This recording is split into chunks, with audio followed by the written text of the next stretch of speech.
من يهده الله فلا مضل له ومن يضلل فلا هادي له أشهد أن لا إله إلا الله وحده لا شريك له وأشهد أن محمدا عبده ورسوله اللهم صل وسلم على نبينا محمد أما بعد.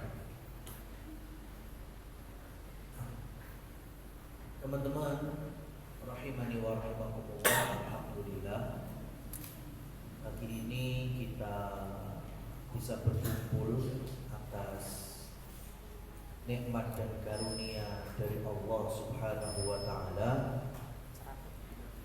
Maka wajib untuk kita syukuri. Wabil khusus kita ini berada di penghujung hari-hari mulia dari 10 awal Ramadan. Dan Rasulullah sallallahu alaihi wasallam melalui hadis Abu Dzar radhiyallahu anhu.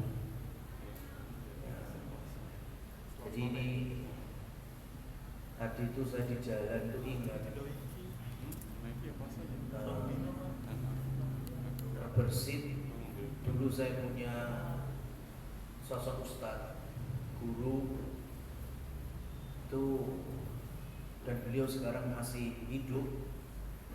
Beliau juga menjadi dai nasional. Saat itu mengajar saya dan teman-teman di Salatiga. Selain mengajar di kelas, beliau itu juga ngajar di luar dan membuka konsultasi. Dan di antara pengalaman kami selaku murid-muridnya itu pernah mengalami beliau didatangi Pak Sutri saat itu konsultasi pisah panjang 1,5 tahun. Minta solusi ini gimana Pak Ustaz. Kemudian beliau hafizahullah ngasih satu kertas untuk suami, satu kertas untuk istri. Beliau perintahkan gini, yang suami diminta untuk menulis semua unek-unek dan aib istrinya. Ke istri juga sama, diminta pokoknya unek-unek aibnya suami dicatat di satu kali kertas, dikasih uang. Akhirnya mulai. Kira-kira yang banyak catatannya yang suami atau istri? Iya betul. Dalam rumah tangga yang sejarawan itu memang istri. Yang paling kuat hafalannya mengingat kesalahan-kesalahan suami memang istri. Makanya kemudian catatannya paling banyak. Suami juga ada catatan. Setelah itu beliau beri amplop. Masukkan ke amplop ini, masukkan ke amplop. Dah. Itu kalau nggak salah kejadian sebelum Ramadan. Bulan-bulan sebelum Ramadan, Syakban atau Rajab gitu. Kemudian gini, Ustaz ini bilang, pulang sekarang kalian. Yang suami dengarkan. Pokoknya selepas ini tolong diperbaiki sholat wajibnya berjamaah. Kemudian kewajiban-kewajiban seperti berbakti sama orang tua, kewajiban syariat itu diusahakan. Kalau sudah mulai pengen memperbaiki sholat sunnah, qobliyah, ba'diyah silahkan. Kemudian tolong jangan menyembelihkan hari-hari tertentu di dalam Islam. Momentum-momentum, contohnya bentar lagi Ramadan. Kemudian nanti juga ada Idul Adha, ya. Kemudian nanti ada Muharram. Istrinya juga bilang, nanti jaga sholat tepat waktu, meskipun di rumah, di kamar. Kemudian diperbaiki tutur katanya. Terus dan jangan lupa momentum-momentum ibadah di dalam Islam. Bagaimana nasihat untuk suami? Sudah, nanti 3 bulan atau 4 bulan balik ke sini, kasih keputusannya. Kata beliau. Akhirnya Pak Sutri ini pulang. Dan betul, kurang lebih 4 bulan berikutnya itu mereka datang sudah gandengan tangan. Ya. Terus disapa sama beliau, gimana? Masih pengen pisah atau nunggu keputusan dari saya? Sudah nggak perlu, Ustaz, kami baru saja pulang dari liburan ke Lombok. Loh, kemarin 1,5 tahun pisah ranjang. Alhamdulillah sudah nggak lagi, kami sudah serumah lagi. Nah terus kemarin yang amplop isinya tulisan aib-aib itu gimana? Sudah kami sobek-sobek, sudah kami buang. Terus nggak jadi pisah? Nggak usah, kita sudah bahagia lagi. Ternyata resepnya apa? Kembali kepada Allah Subhanahu wa Ta'ala, diperkuat agama. Ini baru satu kasus rumah tangga. Aslinya semua kebutuhan kita dan permasalahan kita di dunia kuncinya sama. Apalagi ada penekanan tadi, jangan sepelekan di momentum ibadah-ibadah tertentu. Nah ini ya, saya nukilkan hadisnya menjadi nasihat beliau tadi dari sahabat ya, Abu Dzar, kemudian Abi Utsman dan lainnya, anna Rasulullah sallallahu alaihi wasallam, Nabi dulu kana yufaddilu 13. Nabi dulu sangat mengutamakan 10 pada 3 waktu, 3 musim ibadah. Ingat ya, Nabi sangat mengutamakan 10 di 3 momentum musim dalam kalender Islam. Apa saja? Yang pertama, al-ashrul awwali min Dzulhijjah. Al-ashrul awwali min Dzulhijjah, 10 pertama Dzulhijjah. Wal ashrul awakhir min Ramadan. Yang kedua, 10 akhir Ramadan. Yang ketiga, musim yang ketiga 10-nya yaitu wal ashrul awal minal Muharram. Ingat-ingat aja, 10 awal Dzulhijjah, 10 akhir Ramadan, 10 awal Muharram. Ulangi, yang pertama 10 apa mas? Awal Dzulhijjah. Yang kedua 10 akhir Ramadan. Yang ketiga 10 awal Muharram. Maka tolong kalau kita mendapati 10 ini tadi, jangan disebarkan. Itu loncatan, lipatan pahala, Masya Allah. Nah, hari ini kita berada di penghujung 10 awal Dzulhijjah. Ini tanggal 8, besok tanggal 9, Rabu nih 10. Egonya kan direbus. Hari ini kita jalani, besok insya Allah kita dapat. Kan? Para ulama, khususnya ahli tafsir, ketika menafsirkan beberapa ayat, contohnya ayat di dalam surat Al-Baqarah atau yang ada di dalam surat Al-Hajj, yang di Al-Baqarah contohnya ada di ayat 203. Allah berfirman, wadhkurullaha fi ayyamin ma'dudat. Ingat Allah, perbanyak zikir di hari-hari yang ma'dudat, terhitung. Nah, kalau dalam surat Al-Hajj ayat 28 Allah berfirman, wa yadhkuru ismallahi fi ayyamin ma'lumat, dan sebut nama Allah di hari-hari yang dimaklumi, yang diketahui. Jadi kita diminta untuk memperbanyak mengagungkan Allah di ayyam ma'dudat sama ayyam maklumat. Itu ditafsirkan oleh para ulama.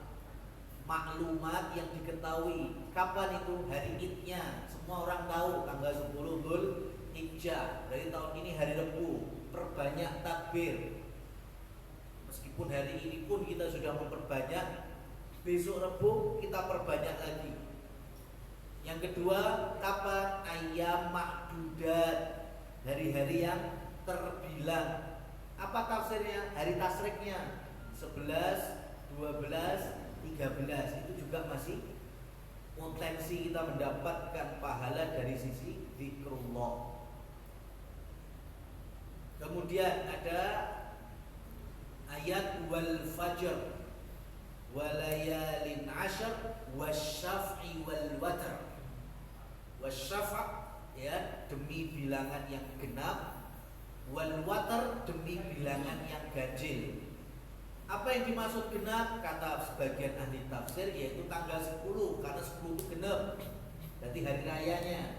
Wal witir, watr itu witir, ganjil. Para ulama tafsir mereka menjelaskan yang disebut ganjil tanggal 9-nya. Jadi kapan itu? Besok. Jadi besok, Selasa, Rabu, Kamis, Jumat, Sabtu, tolong kita semangat, jangan sampai ngeluh di dalam memperbanyak ibadah, meskipun hanya ibadah lisan dengan berzikir. Teman-teman yang dirahmati Allah Subhanahu wa taala, jauh sebelum kita, jauh sebelum Nabi Muhammad Sallallahu Alaihi Wasallam itu Allah sudah perintahkan kepada sosok yang bernama Ibrahim, Khalilullah Nabi Ibrahim, dengan apa? Wa adzin fin nasi lil hajj. Ibrahim umumkan kepada seluruh manusia supaya mereka datang ke Mekah, datang untuk melaksanakan haji.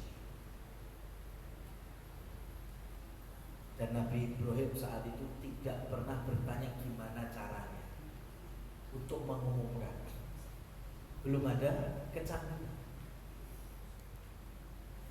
Hari ini kita dengan berbagai macam kemudahan teknologi dan sarana prasarana, ibadah malah males. Zaman Nabi Ibrahim diperintah umumkan, belum ada apa-apa. Gimana Nabi Ibrahim mengumumkan? Ya, pakai cara apa? Betul-betul manual. Zaman dulu yang hanya teriak-teriak saja. Nabi Ibrahim hanya minta apa? Wa arina manasikana, ya Allah, berikan kepadaku cara beribadah haji, manasiknya haji gimana ya Allah.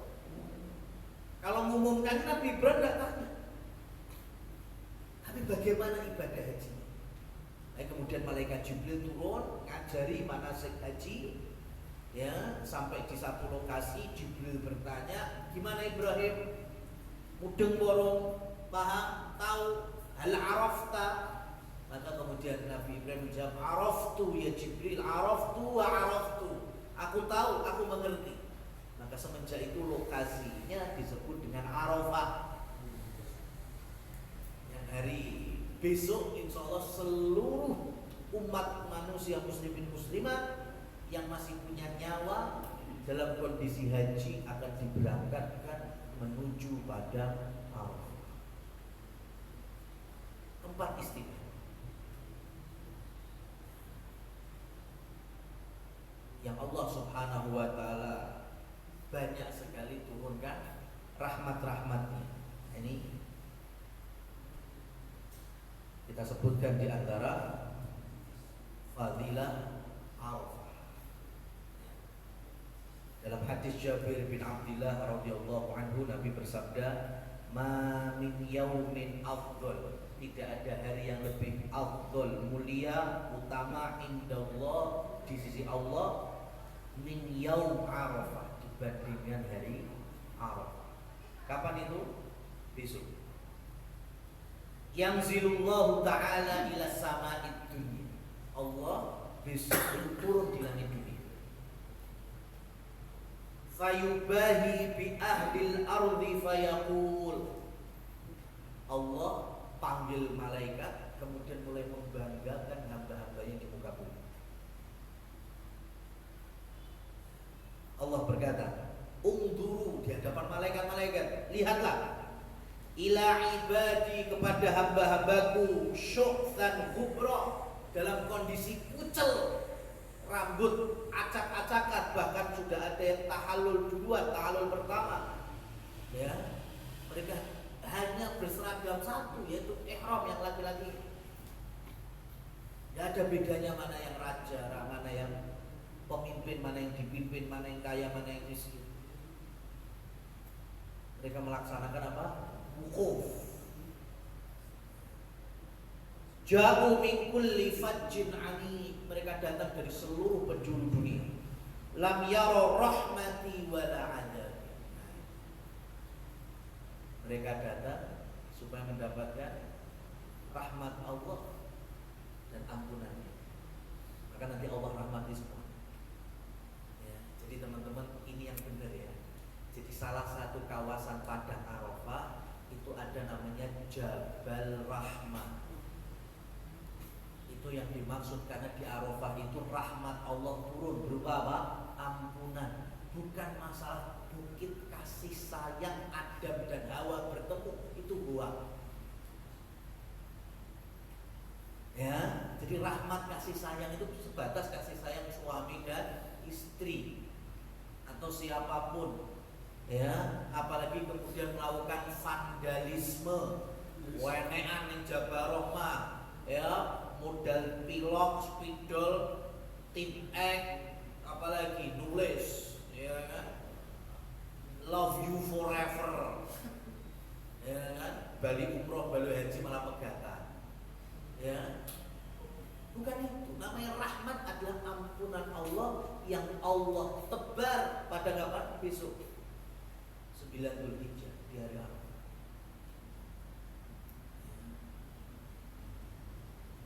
Dan bukan juga kemudian kalau nama kita tertulis di Jabal Rahmah, kemudian kita akan dipanggil oleh Allah ke sana. Ini juga namanya khurafat, tahayul ini.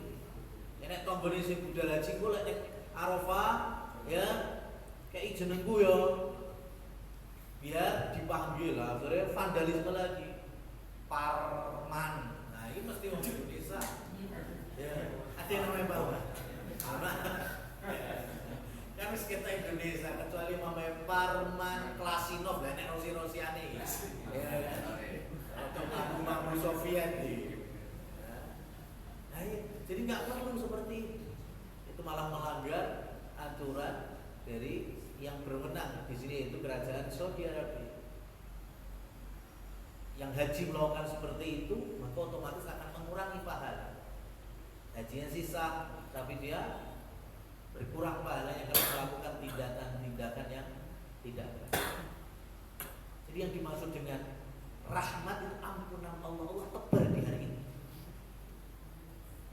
Saya lanjutkan lagi. Falam yura yaumun aktsar atiqan minan nari min yauma idzin. Dan tidaklah Allah bebaskan hamba-hambanya dari siksa api neraka melebihi banyaknya orang-orang yang dibebaskan melebihi di hari Arafah. Kemudian sebagian para sahabat bertanya, "Ya Rasulullah, apakah ini hanya untuk orang yang haji saja?" Kata Nabi, "Ammatun nas." Dan ini semua manusia yang beriman kepada Allah. Jadi kita ada potensi diampuni apa enggak? Cuma yang mosok be perlu galungguh ongkang-ongkang. Kita dapat potensi ampunan sebagaimana orang yang wukuf di Arafah dengan apa? Melaksanakan satu anjuran dari Rasul, yaitu shaum, puasa. Sunnah di kita, makruh di sana. Ulang ya, sunnah di kita, makruh di sana. Sunnah di kita yang gak haji, sunnah muakkadah melaksanakan puasa Arafah. Adapun yang haji malah makruh. Kenapa? Karena mereka lagi berjihad fisik di tengah panas teriknya padang pasir, bebatuan pasir di padang Arafah. Ya, mereka memperbanyak zikir dan doa. Maka kalau puasa, buat tambah jatuh korban. Orang yang nggak puasa aja nggak dapat panasan, semaput, meninggal. Maka yang haji cukup diminta apa? Memperbanyak doa, zikir. Dari kapan? Nah, ini juga masalah, khususnya untuk teman-teman kita, saudara kita, keluarga kita yang haji. Ya. Kenapa? Karena wukuf itu dimulai dari selepas duha, zuhur, sampai terbenamnya mata. Jadi orang tumpuk duk di mana itu? Di padang Arafah. Udah ada tulisannya nih. Nah, itu makanya tadi kisah Nabi Ibrahim ketika arina manasikana, itu diantaranya apa? Nabi Ibrahim juga Allah kasih tahu tempat apa? Mikot, titik-titik untuk ihram, dan juga batas tanah haram. Ya, termasuk batas Arafah. Itu gak di zaman Nabi Muhammad, apalagi negeri Saudi, enggak, itu zaman Nabi Ibrahim sudah. Nabi Ibrahim melalui wahyu Allah Subhanahu wa taala, beliau bikin ini, kasih batas. Zaman Nabi Ibrahim enggak seperti sekarang, gapura ya, tunggu Arafah start here, ya kan? Finish here, atau bidayatul Arafah, nihayatul Arafah. Ya, bidayatul haram, nihayatul haram, enggak kayak gitu. Dulu cuma batu-batu gitu aja, disusun sama Nabi Ibrahim. Hari ini pun sama, nggak berubah. Padang Arafah yang sesuai dengan tuntunan Nabi Ibrahim, Nabi Muhammad Sallallahu Alaihi Wasallam sampai hari ini sama. Jadi orang terus pokoknya yang sekitar Arafah juga dihitung wukuf, enggak, itu hajinya nggak sah. Dan biasanya para jamaah yang ilegal. Ya, itu memang kalau yang belum masuk kawasannya memang nggak diketat penjagaannya. Nah, kalau ada kayak jembatan-jembatan yang ada gorong-gorongnya, itu kalau yang masuk wilayah Arafahnya itu mesti ketat. Tapi di luar itu nggak ada, cuma sama-sama hamparan. Dan biasanya haji-haji ilegal itu wukufnya di gorong-gorong itu. Yang penting kan wis naik Arafah. Ya betul, kawasannya itu memang pelataran, tapi belum masuk Arafah. Ya, cara kayak inilah, ya kita ikut kajian. Di mana? Ya di seberang jalan, ulun dalan. Meskipun mungkin soundnya denger, tapi masuk nggak Thayyibah. Ya, mungkin ada soundnya keluar sampai ya keluar baju. Orang duduk di situ. Bisa nggak disebut kajian di Thayyibah? Nggak bisa. Meskipun suara ya dengar sampai situ. Begitu juga Arafah. Ya, orang-orang kelihatan suara-suara berzikir, doa, atau khotib Arafahnya, wukufnya kedengar, tapi dia tetap tidak sah wukuf di situ karena belum masuk wilayah Arafah. Nah, yang kedua tadi, setelah khotibnya kan persis kayak Jumatan, ada khotibnya dulu, kemudian sholat zuhur qashar 2 rakaat bagi yang non Mekah, yang haji ya, musafir mereka. Habis itu memperbanyak doa sampai kapan? Sampai terbenamnya mata. Dan kebanyakan ini, saya ngomong ini ya by data ya. Lihat aja semua dokumentasi Arafah yang jamaah Indonesia itu kalau sudah mulai waktu zuhur itu mulai doa. Khotib ya selesai, kemudian sholat zuhur doa. Tapi sampai kapan? Rata-rata paling 1 jam.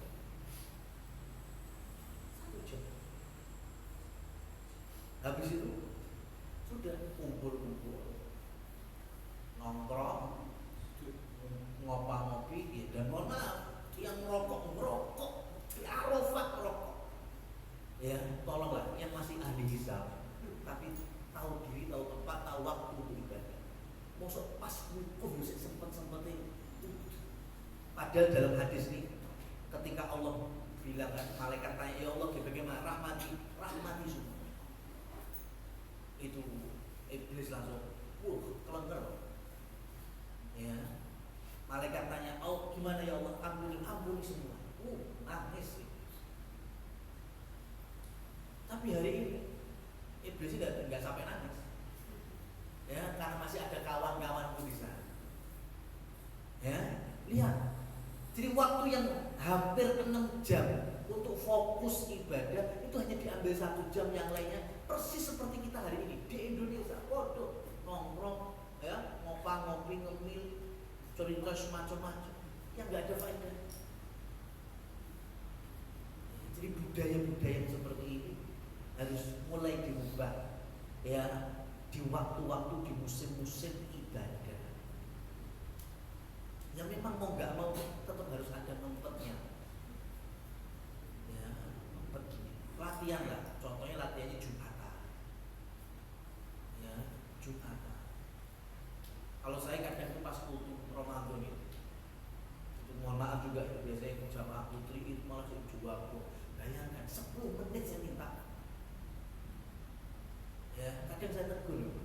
Masa 10 menit aja nggak bisa mendengarkan. Kan nanti kan ketemu ngobrol lagi kan bisa, setelah itu bisa tambah 2 atau sampai kapan kan bisa 10 menit. Hanya waktu yang kita niatkan taqarrub ilallah dalam hal mendengarkan kultum Ramadan atau tapi itu pun juga masih PR. Ini malah 6 jam berdua. Ya mau doa apa lagi? Sudah nggak tahu. Lah di situ berarti bayar mahal-mahal, ngantri tahun-tahunan, nggak punya data catatan doa. Betul berarti kata Umar apa? Wal haju qali, ar-raqibu katsir, wal haju qali. Yang berangkat haji itu banyak, tapi yang berstatus haji mabrur itu sedikit. Iman ini puncaknya. Kita di sini pun juga sama. Habis kita menyinggung saudara-saudara kita yang haji besok, maka besok juga tolong teman-teman yang kuat secara fisik, ya, yang tidak mudah goyah, ya, dalam hal makanan. Kita jadikan seperti 1 hari di Ramadan. Usahakan besok berpuasa. Kecuali yang betul-betul lemah, ya, atau lagi safar, atau lagi apapun. Tapi tolong kalau punya rezeki, ya, ajak yang puasa berbuka, traktir buka puasa, supaya juga dapat pahala sebagaimana orang yang berpuasa. Jangan sampai kita lalai. Karena Nabi SAW mewanti-wanti dengan ahtasibu. Nabi itu jarang memakai redaksi aku berharap. Jadi Rasul doakan umatnya dengan harapan apa? Yukaffiru sanatal madiyah wal baqiyah. Shaum Arafah, puasa Arafah itu harapan Rasul, Allah ampuni dosa-dosa umatnya 1 tahun yang lalu dan 1 tahun yang akan datang. 2 tahun. Dosa yang seperti apa yang dihapus? Imam Nawawi rahimahullah menjelaskan, dosa kecil terhapuskan, dosa besar diringankan. Belum bisa dihapus kalau dosa besar, karena harus ada taubatnya. Setidaknya diringankan.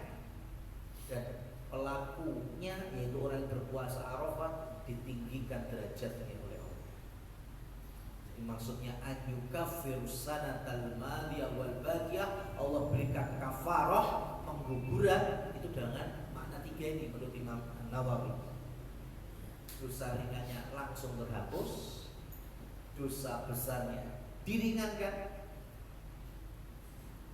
dan orangnya akan ditinggikan derajatnya di sisi Allah Subhanahu wa taala.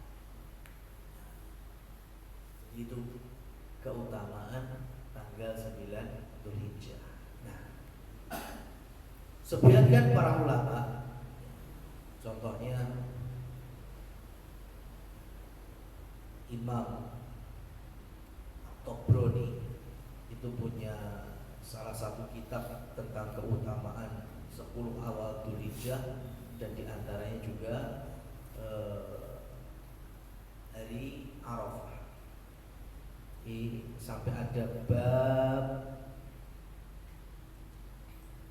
man kana yaghtasilu yauma Arafah,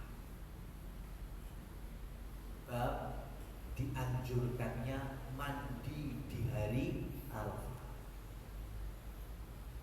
Saya nggak ngomong kita mas, karena kalau kita orang Indonesia berdino mesti mandi. Tapi yang nulis ini Imam Tobroni, orang Syam, mirip-mirip dengan orang Timur Tengah lainnya yang tidak mesti mandi tiap hari.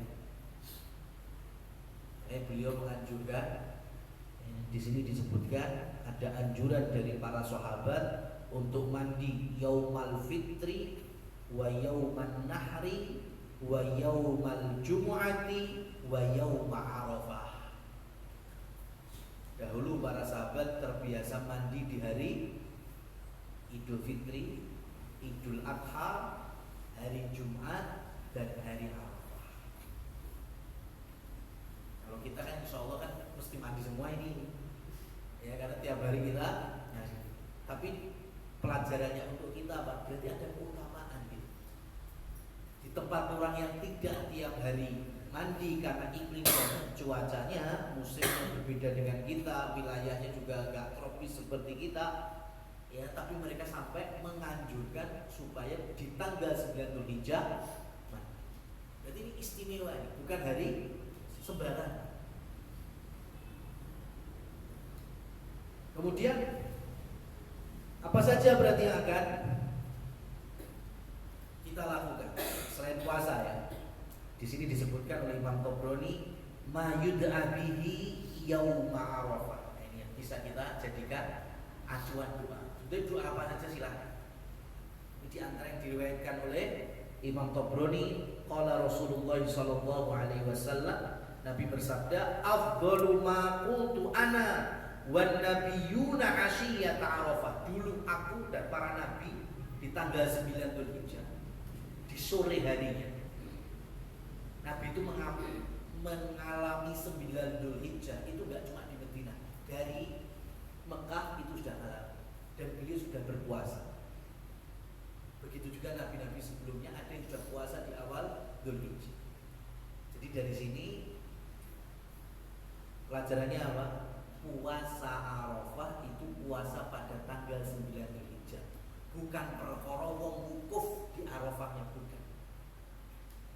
Oh, dulur-dulur muslimin muslimat kan wukuf neng Arafah sebagai bentuk ikhtiram, menghormati, maka di Indonesia pun juga berpuasa. Bukan puasa Arafah, puasa pada tanggal 9 Dzulhijjah. Gak ono urusannya saya wukuf di Arafah. Paham sampai sini? Maka ini bisa menjadi bekal teman-teman kalau nanti bakdone beda mbek Saudi. Kan tahun ini sama ini. Sama-sama besok Rebu 10 Dzulhijjahnya. Tapi kan barangkali kemarin-kemarin atau besok-besok itu bisa berbeda. Ya, bisa jadi hari ini mereka wukuf dewe sing tanggal. Ya, besok yang haji dan yang di Saudi sudah Idul Adha, kita masih tanggal 9. Maka kita puasa di tanggal 9-nya. Bukan masalah perkara wukuf di Arafah. Kalau sampai tetap mau puasa, mereka wukuf dengan puasa tarwiyah atau puasa tanggal 8, oh terserah, itu termasuk bagian dari puasa sunnah awal Dzulhijjah sampai tanggal 9 pokoknya.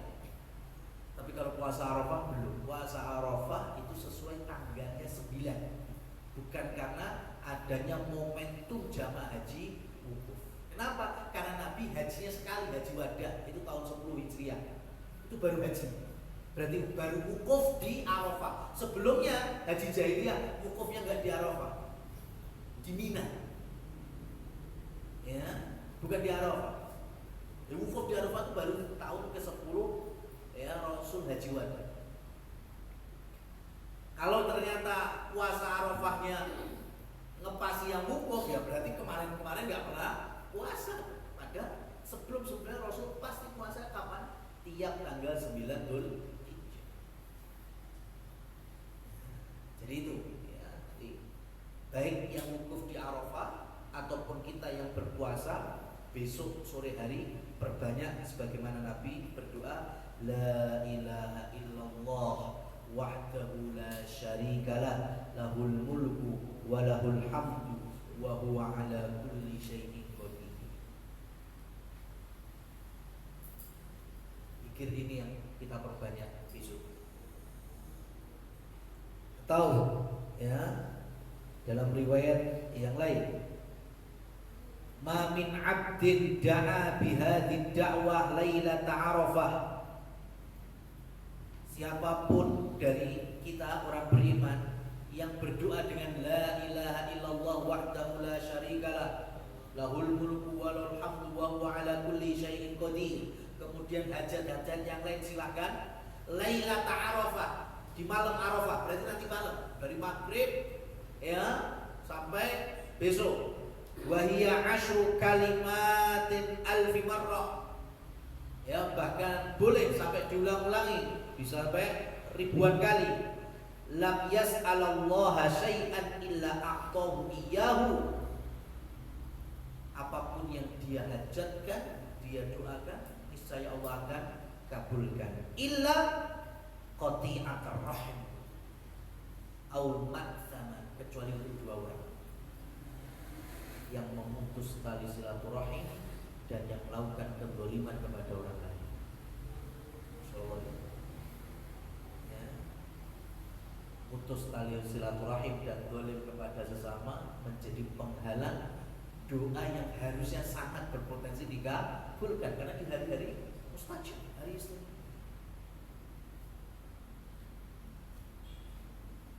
Jangan sampai kita merasa ego untuk meminta maaf, apalagi antara anak kepada orang.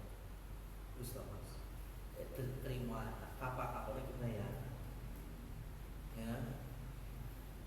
Orang tua itu ya, kalau mereka mau nggak sampai orang tua itu ke anak itu tetap ada sisi gengsi ya. Lewat desi nggak ngalah. Ya, itu bisa sampai dibawa mati gitu. Nasib. Gak ada hinanya kita minta maaf dan memaafkan orang. Gak ada hinanya, malah mulia sekali.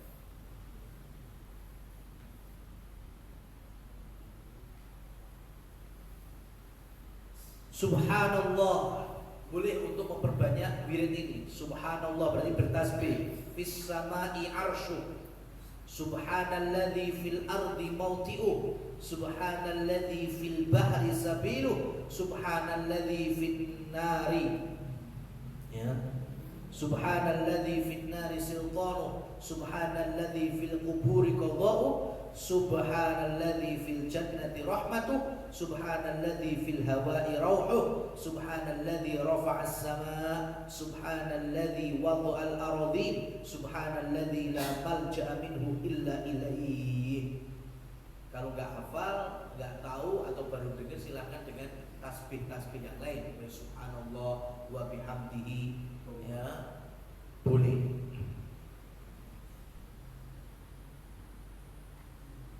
Nah, tadi kita singgung terkait dengan kondisi Nabi Ibrahim saat diminta untuk mengumumkan haji,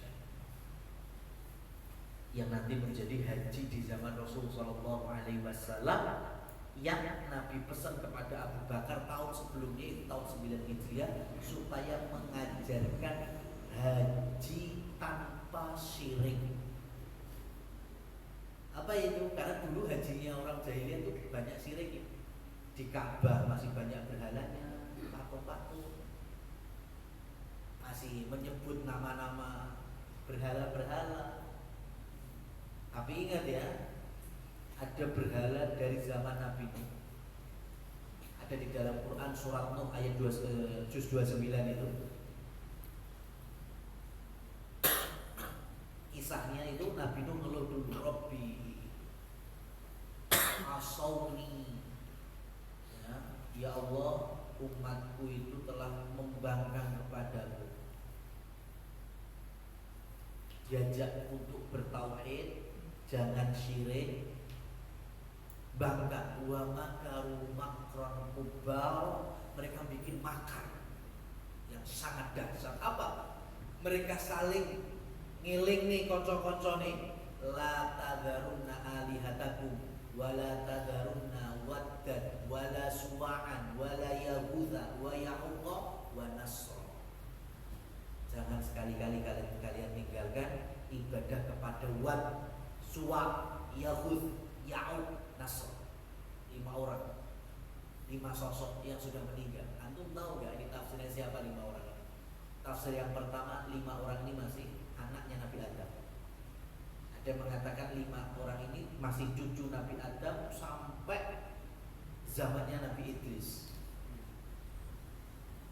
Tapi intinya sama, 5 orang ini beriman soleh semuanya. Dan yang paling soleh siapa? Tahu? Wad namanya. Ya, Wad. Tapi di zaman Nabi Nuh itu menjadi materi kesyirikan pertama manusia di muka bumi. Disembah. 5 sosok ini disembah. Dan yang paling diagungkan siapa? Wad tadi, karena paling soleh. Padahal patungnya 5 orang ini termasuk patung Wad apa ada di zaman Nabi Nuh? Belum. Patung itu zamannya Nabi, bapaknya Nabi Idris, iya. Jadi kisahnya gini, ini saya nukilkan tafsirnya Imam Ibnu Katsir dan yang lainnya. Jadi ketika Wad itu meninggal, manusia itu sedih, kehilangan tokohnya, pemimpin. Bahasa kita guru spiritual. Kalau nggak ada dia tuh siapa yang bimbing kita? Masih bisa khusyuk nggak kita ibadah? Sedih mereka. Tapi hati-hati, kesedihan ini yang membuat pertama kesyirikan muncul. Makanya Nabi Muhammad SAW ngasih resep kita baca setiap pagi sama sore, Allahumma inni a'udzubika minal hammi wal hazan. Ya Allah, aku mohon perlindungan darimu dari rasa gundah, gelisah, dan sedih. Kenapa? Karena sedih itu manusiawi. Tapi kalau kita nggak mampu memanage, itu bisa menjadi gerbang kemungkaran terbesar termasuk syirik. Karena contohnya di zaman bapaknya Nabi Idris, itu orang-orang pada sedih, tokohnya, imamnya, ulamanya meninggal, sedih manusiawi.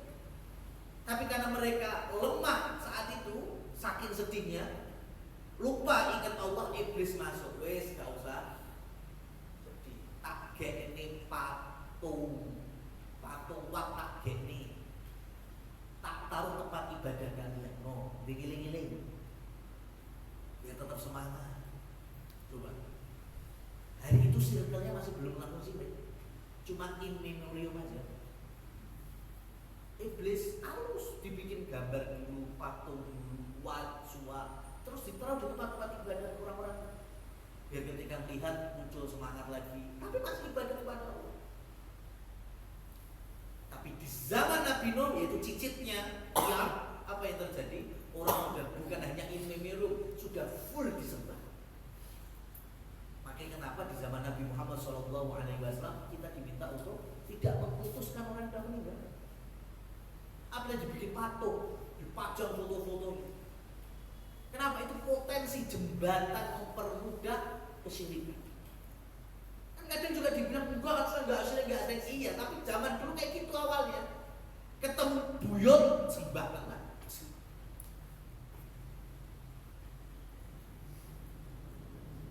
Maka dari sini saya sarankan dan saya nasihati untuk teman-teman, jangan mengatasnamakan kurban bagi si mayit sebagai kehati-hatian supaya kita kurban betul-betul lillahi ta'ala, nggak ada tendensi apapun selain Allah. Loh ini kan pengennya bersedekah atas nama orang tua yang meninggal, iya mas, tapi jangan wujudkan dalam kurban. Lihatnya oleh. Karena kurban itu definisinya itu menyembelih binatangnya, bukan masalah bagi-bagi daging. Kalau diomong kurban itu kan kayak sedekah, sedekah boleh atas nama si mayit. Nah, saya mau tanya, kurban itu nyembelih hewan karena Allahnya atau bagi-bagi dagingnya? Saya mau tanya, kurban itu yang mana? Nyembelih daging atau bagi-bagi kurbannya? Bingung? Nah gini, di antara sunnahnya orang yang berkurban, sudah masuk Dzulhijjah, sudah punya niat, bahkan sudah DP, sudah beli hewan kurbannya, apa kata Rasul? Falyumsik sya'rahu wa adfarahu.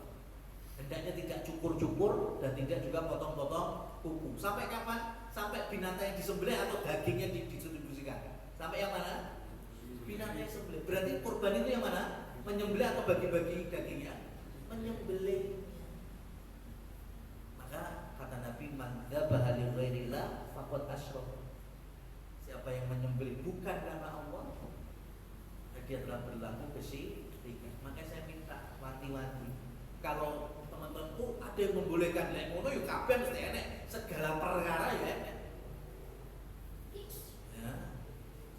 Ulama yang membolehkan. Tapi ini kehati-hatian. Sudahlah. Kalau kita pengen berbakti pada orang tua yang sudah gak ada, pengen sedekah, sedekahkan dalam wujud yang lain. Dengan nominal mungkin sama atau lebih besar daripada hewan kurban. Atas nama orang tua yang sudah meninggal, nggak apa-apa, boleh. Tapi kalau kurban jangan. Selagi tidak ada wasiat dari orang tua sebelum wafatnya, atau sudah ada niat untuk berkurban di Dzulhijjah, cuma sebelum besok Idul Adha sudah kepundut duluan. Nah itu baru tetap dikurbankan atas nama si mayit. Tapi selain itu tidak perlu kita berkorban atas nama orang yang telah meninggal dunia. Wallahu a'lam bishawab. Demikian yang bisa kami sampaikan. Qul qouli hadza walhamdulillah. Waktu dan tempat kami kembalikan ke pembaca. Bagi yang ingin bertanya dipersilakan. Assalamualaikum warahmatullahi wabarakatuh. Saya mau tanya Ustaz, kita sebagai umat Islam bila menghadapi masalah atau problema dalam kehidupan ini, kita kembalikan kepada Al-Quran dan Sunnah. Itu sesuai yang dilakukan oleh Rasulullah.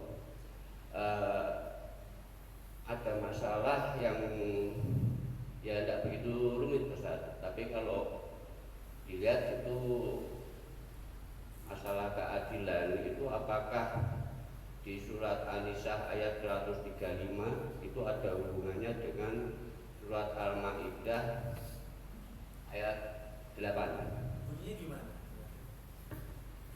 Ya, hafal.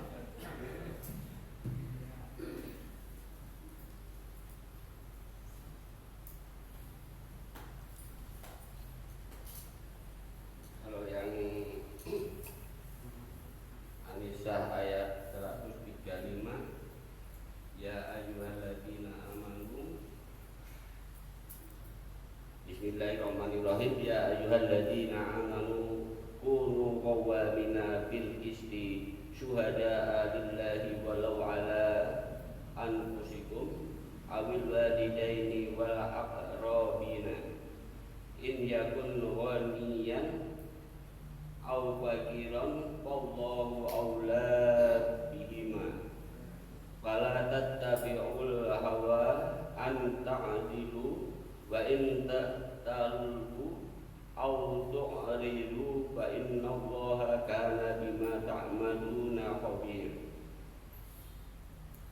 Kalau yang surat Al-Maidah ayat 8, ya ayyuhalladzina amanu kunu qawwamina lillahi syuhada'a bil qisti wa la yajrimankum syana'anu qaumin ala alla ta'dilu i'dilu wa aqrabu littaqwa wattaqullaha innallaha khabirun bima ta'malun. Menurut kedua ayat ini, yang dilakukan manusia itu untuk kembali ke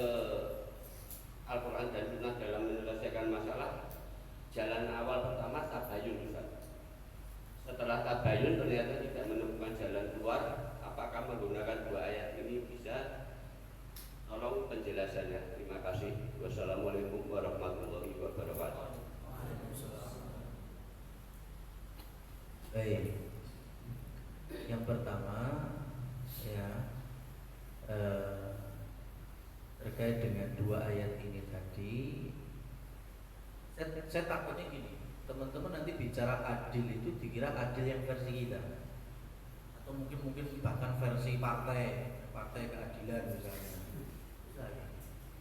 Ya, saya mau tanya, orang yang berbuat syirik itu adil apa enggak? Orang yang paling nggak bisa adil itu orang syirik. Ya, orang yang nggak bisa adil itu orang yang syirik. Kenapa? Karena Allah minta haknya dipenuhi, tapi malah memenuhi haknya selain Allah. Gimana bisa? Nah, ingat ya. Jadi keadil itu jangan versi hawa nafsu kita. Kalau bicara ayat Quran ya, tapi betul-betul dalam neraca syariat. Nah, ketika kita kan pengennya kita harus imbang, harus adil, dunia dapat, akhirat dapat. Adilnya nggak gitu. Coba doa sapu jagat. Emang bisa adilnya emang 50-50? Enggak. Rabbana atina fid dunya hasanah. Di dunia hasanah, satu.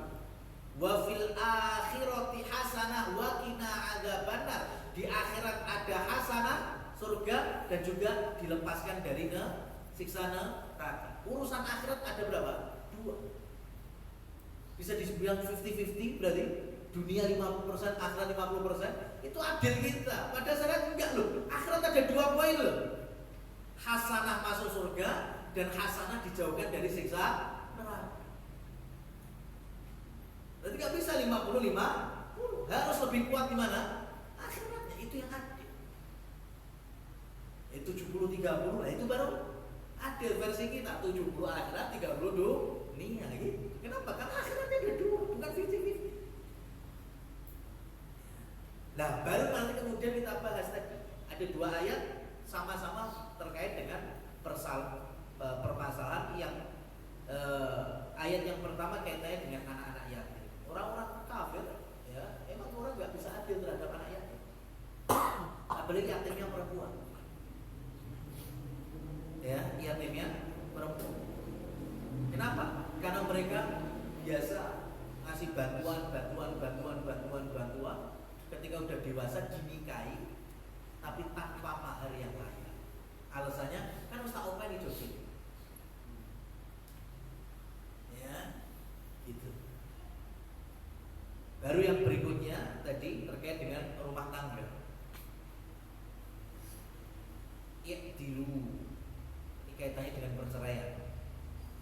Ayatnya ini beda, nuansanya beda.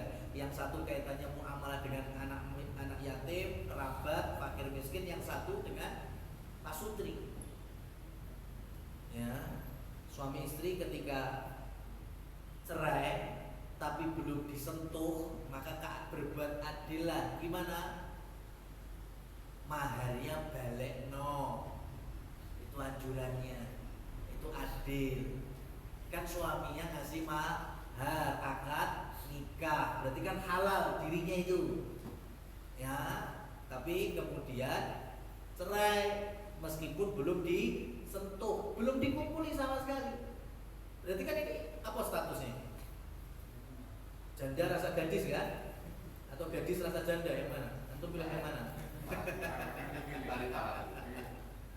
Ya, berarti kan statusnya janda karena telah dicerai suaminya. Tapi gadis karena belum disentuh. Maka Allah berfirman, "I'dilu, berbuat adillah." Gimana? Tuh, apa namanya? Maharnya kan tadi dia nikah itu dengan mahar. Maka dan ternyata suami belum nyentuh, maka anjurannya kasih itu mahar balikan. Mau utuh atau sebagiannya, itu kebijakan dari itu tadi.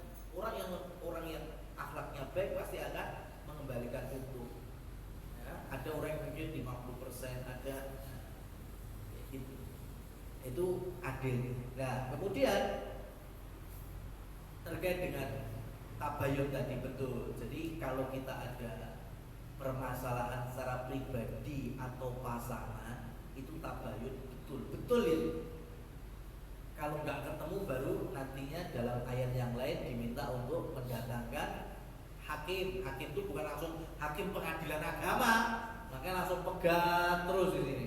Hakim maksudnya hakim di sini orang yang kita anggap bisa menghakimi permasalahan ini. Siapa? Ya orang tua, dua belah pihak, orang tua dan mertua, atau yang perwakilan mereka dari pihak suami, pihak istri. Ada nggak nih jalan tengahnya, jalan keluarnya? Baru kalau nggak bisa, lah itu baru betul-betul pengadilan. Orang langsung tiba-tiba pengadilan. Orang tua mertua nggak tahu sama sekali. Itu tabayunnya benar prosesnya. Tapi kalau urusan umat, bendahara masjid, bendahara kota amal, bendahara donasi umat, bendahara semua yang sifatnya keumatan, uang ataupun harta, kemudian ada disinyalir tindak-tindak kriminalitas, penyelewengan, itu nggak perlu tabayun. Yang harus klarifikasi langsung oknumnya. Terkadang kita salah paham. Ya, ada bendahara masjid ini kemungkinan besar ada potensi korupsi.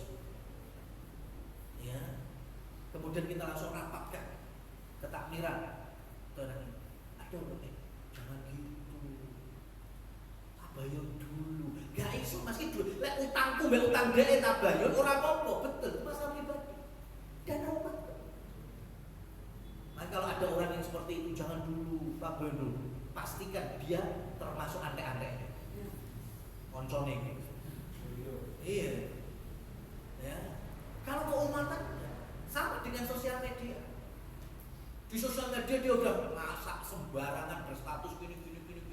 Udah, kemudian mulai banyak yang nggak setuju, ya, meluruskan gini. Ada orang tabayun dulu mungkin, ya. Kalau urusan pribadi, oke kita tabayun. Ini jelas saat dunia ngerti lah. Statementnya lah.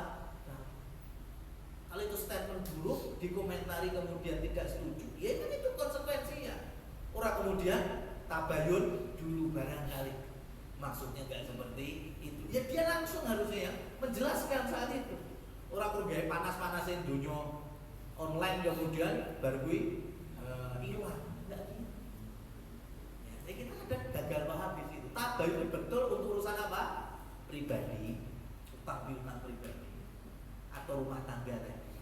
Atau nggak ada urusan dengan maslahat umat. Ya, kalau ada maslahat umat itu sudah nggak perlu tabayun, dianya yang memang harus klarifikasi. Ada selentingan kayaknya saya dana donasi kurban ini gini, dia langsung ngomong, mohon maaf, memang donasi sebagian tak pinjem, cuma saya bingung, maka insya Allah nanti akhir bulan saya ganti. Sudah selesai. Nanti ulangan satu, ya punya apa duit umat di lembaga, meskipun nanti bakal diganti. Ngomong sih makanya, ya manusia semuanya donatur, saya pinjam dulu ya, betul-betul saya utang, ya nanti akan saya ganti. Wallahu a'lam bishawab. Demikian. Qul qouli hadza billahi taufiq. Wassalamualaikum warahmatullahi wabarakatuh.